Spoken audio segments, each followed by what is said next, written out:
do you know what? I've been doing this for how many years now, and I really need to, this is a goal I want to reach, and so I said, I'm going to write my book before I get to 50.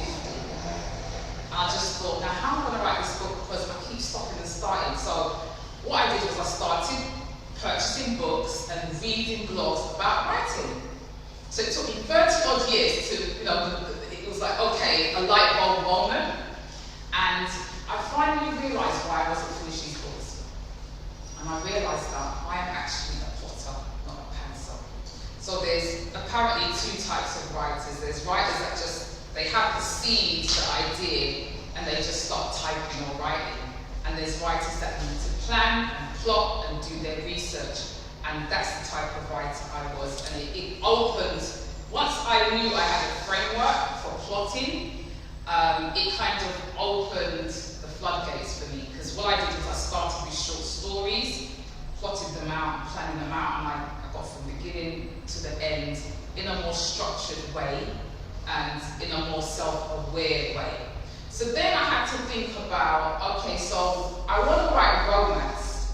I think I want to write romance, but when you look at mainstream romance, it's very European-centered. There aren't even really black or non-black characters, supporting characters. You just don't even see that. And we've all grown up, I'm sure, watching period dramas, right? Where are the people of colour? More recently, we've had Bridgerton, that kind of has blown up, right? And people are like, hey. I'm a great reader of historical fiction, so I'm non-fiction, not fiction. So I've read books about the African diaspora, pre-slavery, slavery, post-slavery. And I just felt like I need to bring this together, a bit of education, a bit of entertainment as well. And I started reading books by an author called Beverly Jenkins. And she's a black historical author, and she bases most of her stories in the black West of America, which is another subject that is not very well known. A lot of black people have come down from the south and gone to the west and set up black towns and townships and what have you. So I kind of read that and I thought, I think this is where I'm at. Now I've already been doing the research and reading books like Staying Power by Peter Fryer, Black and British, Lady Dollar Saga, Blackjacks, Jeffrey W. Archer. So I'd already been doing the research and I just thought, let me kind of bring it all together. But what I'll do is I'll focus on Britain, because there's a lot of misconceptions about the black and mixed race presence in Britain. People act as if we weren't here, or if we were just slaves on a plantation. And so I wanted to show that we were here, and we were here in our thousands, in fact, and we were very significant. We were in the military, we were craftspeople, we were artisans, we were business owners, we were politicians, we were artists, you name it, we were in every walk of life. My favourite era is the 19th century, and so I focused on the 19th century.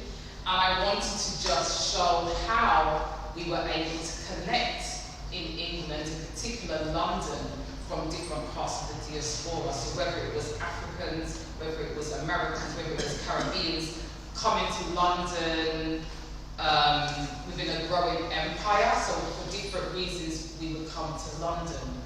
And I kind of brought it together in such a way that hopefully it's engaging and it's entertaining, and at the same time, people will learn about that black and mixed race presence in London, and about the fact that we did lead the fight in terms of fighting for our rights, but we also led very extraordinary lives as well.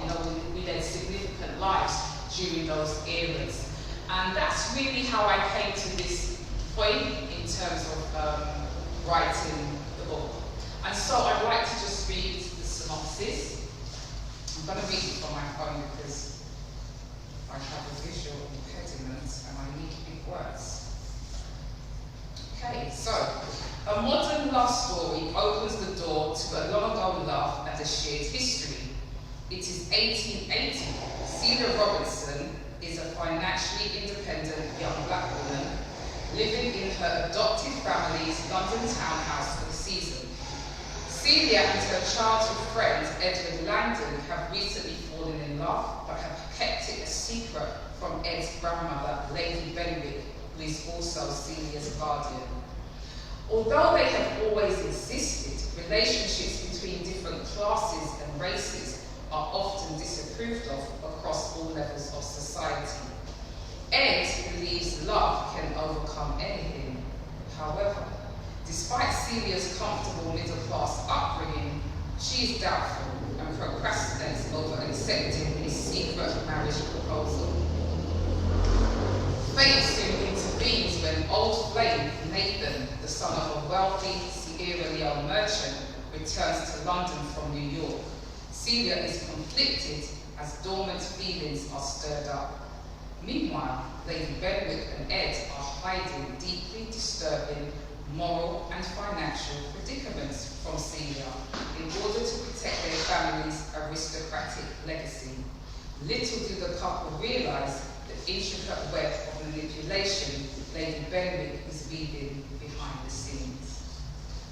Thank you.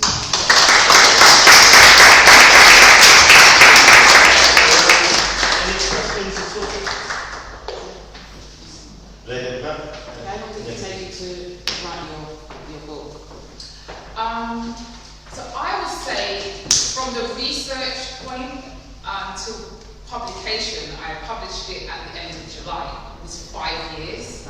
I just think it's just a process of life. I was my late mum's informal carer for about 9 years. So I was juggling that with work, with other issues and just trying to get the book out. But I suppose from a technical aspect, it took me about 3 to 4 months to do the initial research. Not just books, but places like the British Library, English Heritage, UCL was really good as well, University College London. They had a map of black and mixed race people living in Victorian London, and it really gave me an idea of how we would have interacted during that time and how I could thread everything together in that respect. So that took about 3 to 4 months, and then after I stopped procrastinating, because I'm a researcher, so if I could have just researched the whole time, I would have just researched, but I then started writing, and that took me about a year to finish the book, and then about 3 months of self-editing, and then it just sat there, because I didn't really know what to do with it, and I didn't really know how to move forward with the publishing process. But long story short, I eventually decided to go for a hybrid publishing deal where you make an investment in yourself. It's kind of a mixture between self-publishing and traditional publishing. And then the publisher just sort of took it on, and here we are, here I am today. Thank you.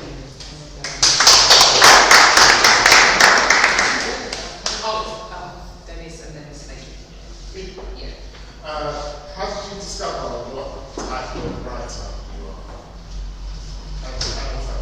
How did you discover?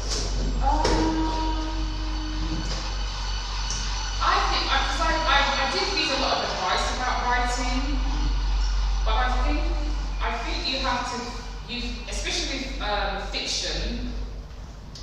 And I have to think of my business head as well. I've got a business head. My background is a business educator. Okay, so I'm looking at what I love to read and the type of writers I love to read. And so in a way, when I'm thinking of my target market, I'm thinking I am my target market, and I'm going to write to an audience of one, because I know there's other people who like what I read.